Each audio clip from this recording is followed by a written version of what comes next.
Hello friends, कैसे हैं आप सब। आज हम संविधान का महत्वपूर्ण टॉपिक पढ़ने वाले हैं जिसका नाम है नागरिकता। जबकि इससे पहले हमने महत्वपूर्ण टॉपिकों को कंप्लीट किया है तथा इस टॉपिक को लाने का मुख्य उद्देश्य यही है कि जितने भी आगामी परीक्षाएं हैं उसमें जो प्रश्न आते हैं तथा जो प्रश्न महत्वपूर्ण बेस से पूछे जाते हैं उनको भी हम इस वीडियो के माध्यम से कवर कर लेंगे। तो बात की जाती है नागरिकता की, तो नागरिकता को हम क्या कह सकते हैं। तो नागरिकता को हम कह सकते हैं, नागरिकता हमारी पहचान है तथा जिसके माध्यम से पता चलता है हम उस देश के नागरिक हैं तथा उसी को हम नागरिकता कहते हैं। तो नागरिकता की अगर कभी भी बात की जाती है तो नागरिकता को हम ध्यान रखेंगे। नागरिकता वह लिखित दस्तावेज, वह लिखित दस्तावेज जिसके आधार पर तय किया जाना, जिसके आधार पर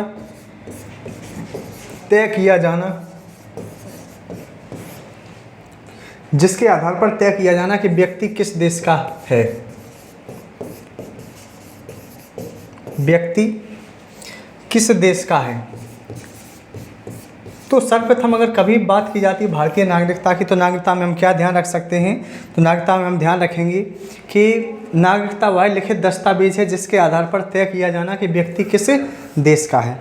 अब बात ये की जाती है कि जो नागरिकता की जब भी बात की जाती है तो हम ध्यान देते हैं कि भारतीय नागरिक की बात की जाती है तो हम क्या ध्यान देते हैं। तो भारतीय नागरिक में हमें ध्यान देना चाहिए। भारतीय नागरिक की बात की जाएगी तो हम ध्यान देते हैं कि भारतीय नागरिक जो होगा, इंडियन जो सिटीज़न होगा, उसके लिए कहा जाता है कि उसे संपूर्ण सिविल और राजनीतिक अधिकार प्राप्त होते हैं। सिविल अथवा राजनीतिक अधिकार प्राप्त होते हैं, सिविल अथवा राजनीतिक अधिकार प्राप्त होते हैं। जबकि अगर बात की जाती है विदेशी व्यक्ति की, तो हम क्या ध्यान रखेंगे विदेशी व्यक्ति के बारे में। तो विदेशी व्यक्ति के बारे में हम याद रख सकते हैं, विदेशी व्यक्ति के बारे में कि अगर यहाँ की बात की जाती है तो सर्वप्रथम हम ध्यान रखेंगे कि विदेशियों को ना तो सिविल ना तो राजनीतिक अधिकार जो होते हैं, राजनीतिक अधिकार वह प्राप्त नहीं होते हैं। जबकि इनकी अगर बात की जाती है विदेशियों की, तो हम ध्यान रखेंगे कि इनकी दो स्थितियाँ होती हैं। अब दो स्थितियाँ कौन सी होती हैं, तो हम ध्यान रखेंगे इनकी दो स्थितियों में विदेशी मित्र होता है और विदेशी होता है शत्रु। तो विदेशी मित्र की अगर बात की जाती है तो विदेशी मित्र में उसे शामिल किया जाता है जिसके सकारात्मक संबंध हमारे देश के साथ होते हैं। तो विदेशी मित्र में किसे शामिल किया जाता है कि जिसके सकारात्मक संबंध हमारे देश में होते हैं, उसे विदेशी मित्र कहा जाता है। जबकि विदेशी शत्रु में उसे शामिल किया जाता है जिसके नकारात्मक संबंध हमारे देश के साथ हों। जैसे हम कह सकते हैं कि उस व्यक्ति के द्वारा हमारे देश के खिलाफ कोई षड्यंत्र रचा गया हो, तो ऐसा जो व्यक्ति होगा वह शत्रु की श्रेणी में आएगा। जबकि मित्र के रूप में उसे रखेंगे जिसने हमारे देश को बचाने के लिए काफ़ी महत्वपूर्ण योगदान दिया हो, तो उसको हम मित्र में शामिल कर सकते हैं। जबकि अगर बात की जाती है कि अगर विदेशी व्यक्ति अगर भारत आता है, अगर कोई विदेशी व्यक्ति भारत आता है तो उसे कुल कितने आर्टिकलों का अधिकार प्राप्त होता है, कि इनकी मूल अधिकार की बात की जाएगी तो कुल कितने प्राप्त होते हैं मूल अधिकार। तो हम ध्यान दे सकते हैं आर्टिकल 14 और 20 से लेकर 28 ये ऐसे आर्टिकल हैं जो हम कह सकते हैं विदेशियों को भी प्राप्त होते हैं। भारतीयों को प्राप्त तो हैं ही, लेकिन साथ ही यह विदेशियों को भी प्राप्त होते हैं। जबकि अगर देखा जाता है कि जो नागरिकता की बात की जाती है तो नागरिकता का उल्लेख किस भाग में मिलता है, तो हम ध्यान रखेंगे कि जो नागरिकता का उल्लेख किस भाग में मिलता है। तो भाग 2 में हम कह सकते हैं, भाग 2 में नागरिकता का उल्लेख मिलता है। तथा आर्टिकल की बात की जाएगी तो अनुच्छेद 5 से 11 तक हम कह सकते हैं नागरिकता का उल्लेख मिलता है। तो तथा अगर कभी बात की जाती है कि कितने ऐसे आर्टिकल हैं मूल अधिकार के जो विदेशियों को प्राप्त होते हैं, तो हम कह सकते हैं आर्टिकल 14 और 20 से लेकर 28 तक ऐसे अनुच्छेद हैं जो विदेशियों को भी प्राप्त होते हैं। जबकि नागरिकता का जो उल्लेख है किस भाग में मिलता है, भाग 2 में। अनुच्छेद की बात की जाएगी तो 5 से 11 तक अनुच्छेद देखे जाते हैं। जबकि अगर बात की जाएगी कौन कौन से आर्टिकल हैं, तो आर्टिकल में हम ध्यान रखेंगे कौन कौन से आर्टिकल हैं, तो हम याद रखेंगे आर्टिकल 5। तो आर्टिकल 5 क्या कहता है, आज हम जो भारत के नागरिक हैं, नागरिकता को यही प्रदान करता है, नागरिकता को प्रदान यही करता है। तो कभी अगर 5 की बात की जाती है तो आज जो हम भारतीय नागरिक हैं तथा उसको प्रदान कौन सा आर्टिकल करता है, तो अनुच्छेद 5 के द्वारा ऐसा किया जाता है। जबकि अगर बात की जाती है अनुच्छेद 6 और 7 की, तो हम कह सकते हैं ये विभाजन के समय तैयार किए गए थे। विभाजन के समय इनका मुख्य योगदान था, अब कोई इनका योगदान नहीं है। तो हम देख सकते हैं तो ये क्या कहता है, तो 6 की अगर बात की जाती है तो 6 कहता है पाकिस्तान से भारत प्रवेशन करने के लिए नागरिकता की बात करता है। पाकिस्तान से भारत प्रवेशन करने के लिए नागरिकता की बात जो करता है वह करता है आर्टिकल 6। जबकि 7 की बात की जाएगी तो 7 क्या कहता है, भारत से पाकिस्तान प्रवर्सन करने के लिए नागरिकता का जो प्रावधान करता है तो वो करता है अनुच्छेद 7। जबकि अगर अनुच्छेद 8 की बात की जाएगी तो अनुच्छेद 8 में कह सकते हैं आर्टिकल जो 8 है वह क्या कहता है, तो अनुच्छेद 8 के द्वारा कहा जाता है कि जो भी व्यक्ति भारत से बाहर किसी भी अन्य देश में कार्य कर रहे हैं उसे हम कह सकते हैं अनुच्छेद 8 में शामिल किया जाता है। बाहर रहने वाले व्यक्तियों के लिए नागरिकता, बाहर रहने वाले व्यक्तियों के लिए नागरिकता का जो प्रावधान है, वह अनुच्छेद 8 में देखा जाता है। जबकि अगर बात की जाती है अनुच्छेद 9 की, तो अनुच्छेद 9 में क्या उल्लेख मिलता है, तो अनुच्छेद 9 में हम कह सकते हैं अगर कोई भी व्यक्ति दूसरे देश की नागरिकता को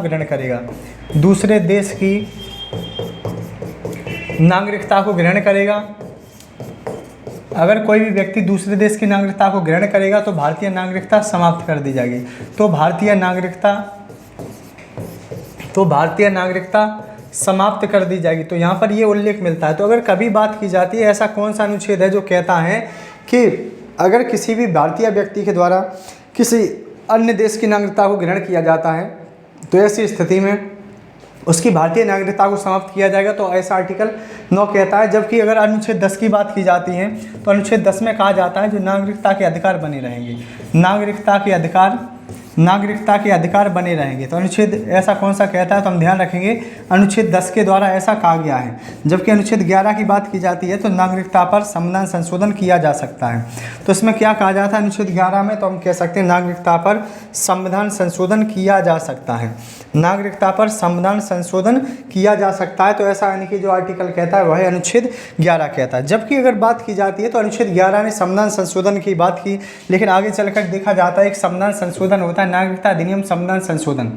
जो संविधान संशोधन होता है तो हम कह सकते हैं यह कब होता है, तो हम ध्यान रखेंगे 1955 में। नागरिकता जो संविधान संशोधन होता है प्रथम की अगर बात की जाएगी तो प्रथम ये नागरिकता संविधान संशोधन होता है तो ये कब होता है, 1955 में होता है। और इसी एक्ट के द्वारा कहा जाता है कि हम नागरिकता का अर्जन 5 प्रकार से कर सकते हैं। क्या कहा जाता है कि नागरिकता का अर्जन 5 प्रकार से कर सकते हैं, जिसमें पहला जो टॉपिक आता है वह होता है जन्म से। पहला टॉपिक क्या आता है, तो अगर कभी बात की जाती है कि नागरिकता का अर्जन हम किस प्रकार से कर सकते हैं, तो हम कह सकते हैं जन्म से कर सकते हैं। अब बात ये आती है कि अगर जन्म से किस प्रकार से कर सकते हैं, तो हम कह सकते हैं 26 जनवरी 1950 तथा 1 जुलाई 1947 तथा 26 जनवरी 1950 के मध्य अगर किसी भी व्यक्ति का जन्म भारत में हुआ है तो उसके माता पिता के आधार पर, इनके जन्म के आधार पर वह नागरिक बन जाता था। लेकिन इसके बाद क्या होता है, तो हम कह सकते हैं 1986 में एक्ट आया और 1986 में कहा गया, इसमें संशोधन हुआ। 1986 में कहा गया अब वह जन्म से नागरिक बन सकता है, लेकिन यहाँ पर शर्त रखी गई, लेकिन माता या पिता में से कोई एक भारत का नागरिक होना चाहिए। तो 1986 में क्या कहा गया कि अगर किसी बच्चे का जन्म भारत होता है तो उसमें हम कह सकते हैं माता या पिता में से कोई भारत का नागरिक होना चाहिए तो ही वह जन्म से नागरिक हुआ। लेकिन 2003 में कहा गया, 2003 में एक और संशोधन हुआ जिसमें कहा जाता है कि अगर किसी बच्चे का जन्म होगा तो माता या पिता दोनों भारत के नागरिक होने चाहिए, माता या पिता दोनों भारत के नागरिक होने चाहिए तो ही वह जन्म से भारत के नागरिक बन सकते हैं। तो ये क्या होता है, जन्म। इसके बाद इनकी जो दूसरा मुख्य बात होती है वह होती है वंश। तो वंश से कैसे नागरिकता प्राप्त की जाएगी, तो हम ध्यान रखेंगे वंश की अगर बात की जाती है तो वंश में कहा जाता है कि व्यक्ति वंश से नागरिक बन सकता है, नागरिक बन सकता है, लेकिन उसके लिए स्थिति क्या है, तो स्थिति यह है कि अगर बात की जाएगी 26 जनवरी 1950 और 1992 तक की बात की जाती है, तो 1992 तक कहा गया कि यह वंश के आधार पर नागरिकता को प्राप्त कर सकता था। लेकिन 1992 के बाद कहा गया कि माता या पिता भारत के नागरिक होने चाहिए, उसी के बाद वह नागरिक बन पाएगा। तो वंश की अगर कभी बात की जाती है तो हम क्या ध्यान रखेंगे, वंश प्रारंभ में वंश के आधार पर नागरिकता प्राप्त की जाती थी, लेकिन 1992 के बाद एक संशोधन हुआ जिसमें कहा गया कि वंश के आधार पर व्यक्ति नागरिक तो बनेगा, लेकिन उसके माता या पिता दोनों भारत के नागरिक होने चाहिए। इसके बाद अगर बात की जाती है, जो नेक्स्ट टॉपिक आता है जिसका नाम है पंजीकरण। तो पंजीकरण की जब भी बात की जाएगी तो पंजीकरण में हम क्या ध्यान रखेंगे, पंजीकरण में हम ध्यान रखेंगे एक ऐसा व्यक्ति जो भारत में 7 वर्ष पहले रह चुका हो, एक ऐसा व्यक्ति जो भारत में 7 वर्ष रह चुका हो, ऐसी स्थिति में अगर वह दोबारा इनकी भारत का नागरिक बनना चाहता है तो वह नागरिक बन सकता है। केंद्र सरकार को आवेदन भेजेगा, जिसके बाद उसे नागरिक घोषित कर दिया जाएगा। जबकि अगर बात की जाती है प्राकृतिक रूप की, तो प्राकृतिक रूप की बात की जाएगी तो हम कह सकते हैं प्राकृतिक रूप में भी वह भारत का नागरिक बन सकता है। प्राकृतिक रूप में भी वह भारत का नागरिक बन सकता है, लेकिन इसके लिए कसौटी क्या है, तो हम कह सकते हैं कि इसमें ये शर्तें रखी जाती हैं। पहली बात, एक ऐसा व्यक्ति होना चाहिए जो 8वीं अनुसूची में जो 22 भाषाएं हैं, 22 भाषाओं में से किसी एक का ज्ञाता होना चाहिए,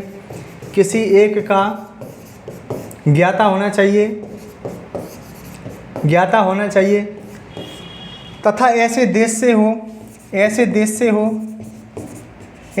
से हो जहाँ पर भारतीय व्यक्ति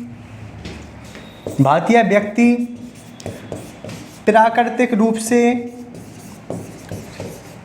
नागरिकता को ग्रहण करते हो,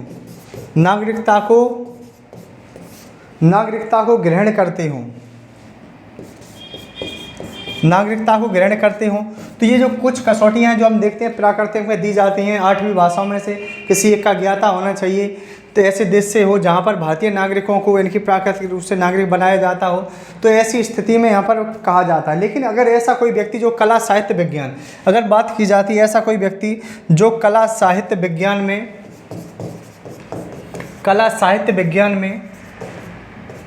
में निपुण है और वह भारतीय नागरिक बनना चाहता है, तो ऐसी स्थिति में क्या होता है कि संविधान के प्रति उसे एक शपथ लेनी होती है, जिसके बाद वह भारतीय नागरिक बन जाता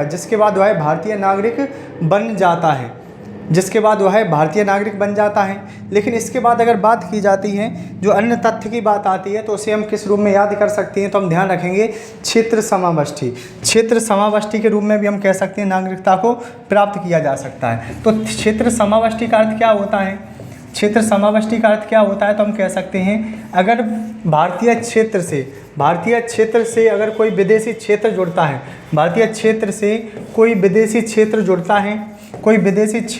है, तो ऐसे में क्या होते हैं, उस जो वह क्षेत्र तो भारतीय क्षेत्र कहलाता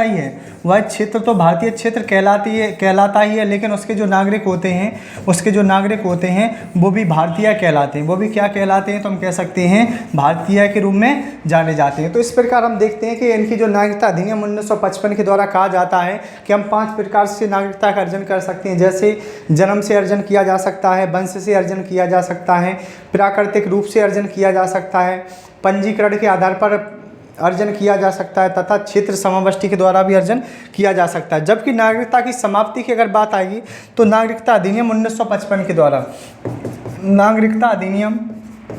नागरिकता एक्ट 1955 के द्वारा कहा जाता है कि हम 3 प्रकार से नागरिकता को समाप्त कर देंगे।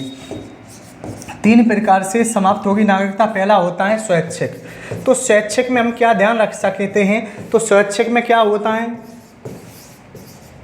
तो हम स्वैच्छिक में याद रखेंगे, हम ध्यान रखेंगे ऐसा कोई व्यक्ति जो वयस्क है, जो हम कह सकते हैं कि जो योग्य है तथा ऐसा कोई जो व्यक्ति है वह अपनी स्वेच्छा से भी नागरिकता का त्याग कर सकता है, वह ऐसी स्थिति में स्वेच्छा से अपनी नागरिकता का त्याग कर सकता है। तो ये नागरिकता अधिनियम की पहली श्रेणी में आता है स्वैच्छिक। ऐसा कोई व्यक्ति जो अपने आधार अपनी इच्छा अनुसार नागरिकता का त्याग कर दे। बर्खास्तगी की बात की जाती है तो बर्खास्तगी में ध्यान रखेंगे, अगर कोई व्यक्ति दूसरे देश की नागरिकता को ग्रहण करेगा, अगर कोई व्यक्ति दूसरे देश की नागरिकता को ग्रहण करेगा, दूसरे देश की नागरिकता को ग्रहण करेगा, तो ऐसी स्थिति में हम कह सकते हैं उसे बर्खास्त कर दिया जाएगा।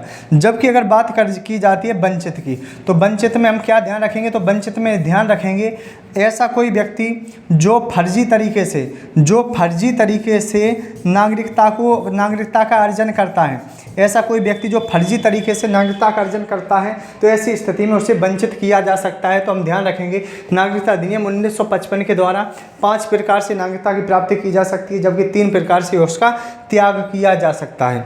जबकि अगर देखा जाता है कि भारत की अगर जब भी बात की जाती है तो भारत में हम ध्यान रखेंगे भारत में कैसी नागरिकता है, तो हम ध्यान रखेंगे भारत ने ब्रिटेन से हम कह सकते हैं एकल नागरिकता को अपनाया। भारत ने ब्रिटेन से एकल नागरिकता को अपनाया। अब बात ये आती है कि एकल नागरिकता है क्या? तो हम कह सकते हैं एकल नागरिकता का अर्थ होता है कि यहाँ पर जो भी व्यक्ति भारत का नागरिक होगा वह इसमें इनकी नागरिक होगा देश का। जो भी व्यक्ति भारत का नागरिक है वह नागरिक कहाँ का है? देश का, ना कि राज्य का। वह कहाँ का नागरिक नहीं है? राज्य का नागरिक नहीं है, बल्कि हमारे देश का नागरिक है। देश को प्राथमिकता दी गई है। तो अगर कभी बात की जाती है कि एकल नागरिकता क्या है, तो हम क्या कहेंगे? एक व्यक्ति जो देश का नागरिक है, ना कि राज्य का, वही एकल नागरिकता है। तथा एकल नागरिकता को कहाँ से लिया गया? ब्रिटेन से लिया गया है। जबकि अगर दोहरी नागरिकता की बात की जाती है, दोहरी नागरिकता की, तो दोहरी नागरिकता की बात की जाती है तो दोहरी नागरिकता में कहाँ देखने को मिलती है? अमेरिका एवं स्विट्जरलैंड में। अमेरिका एवं स्विट्जरलैंड में हम कह सकते हैं दोहरी नागरिकता का चलन मिलता है। अमेरिका एवं स्विट्जरलैंड में हम कह सकते हैं दोहरी नागरिकता को देखा जाता है। अमेरिका एवं स्विट्जरलैंड में दोहरी नागरिकता को देखा जाता है। जबकि इसके बाद अगर कुछ पहलुओं पर बात की जाए तो उस पर हम ध्यान रख सकते हैं कि जो तथ्यों की बात की जाती है, जैसे एनआरआई जो शब्द हैं, एनआरआई तथा पीआईओ की बात की जाएगी, पीआईओ तथा कार्ड होल्डर्स। तो हम इनके बारे में भी थोड़ा जान लेते हैं ये क्या होते हैं। तो सर्वप्रथम अगर बात की जाती है एनआरआई, तो एनआरआई की अगर कभी बात की जाती है तो हम ध्यान रखेंगे एनआरआई वो व्यक्ति है जो अपनी सेवाएं दूसरे देशों में दे रहा है, जो अपनी सेवाएं दूसरे देशों में दे रहा है, दूसरे देशों में अपनी सेवाएं दे रहा है, तो उसे हम क्या कहेंगे? एनआरआई। तो एनआरआई की जब भी बात की जाती है तो एनआरआई कैसे कहा जाता है? एक व्यक्ति जो दूसरे देशों में अपनी सेवाओं को दे रहा है, तो ऐसा व्यक्ति एनआरआई कहलाएगा। जबकि पीआईओ की बात की जाएगी तो पीआईओ वह व्यक्ति है जिसके पूर्वज तो भारतीय हैं, जिसके पूर्वज की बात की जाएगी तो पूर्वज भारतीय हैं, लेकिन जो पीआईओ है उस व्यक्ति के द्वारा दूसरे देश की नागरिकता को ग्रहण कर ली गई है। दूसरे देश की नागरिकता को ग्रहण किया जाना ही, दूसरे देश की नागरिकता को जो ग्रहण कर लेता है और जिसके पूर्वज भारतीय हैं, तो ऐसा व्यक्ति पीआईओ कहलाता। जबकि कार्ड होल्डर्स की बात की जाती है तो समुद्र पारिक क्षेत्रों में रहने वाले व्यक्ति, समुद्र पारिक क्षेत्रों में जिसके घर हैं उसे हम पीआईओ श्रेणी में रख सकते हैं, तो इस प्रकार आज के टॉपिक में हमने देखा कि नागरिकता क्या होती है, नागरिकता का बर्डन कहाँ से कहाँ तक मिलता है, तथा नागरिकता अधिनियम 1955 का क्या उद्देश्य है, तथा इनकी कसौटियाँ किस प्रकार होती हैं। तो इस वीडियो के माध्यम से हमने समझा। अगर वीडियो पसंद आता है तो चैनल को लाइक, सब्सक्राइब एंड शेयर करें। वीडियो देखने के लिए धन्यवाद।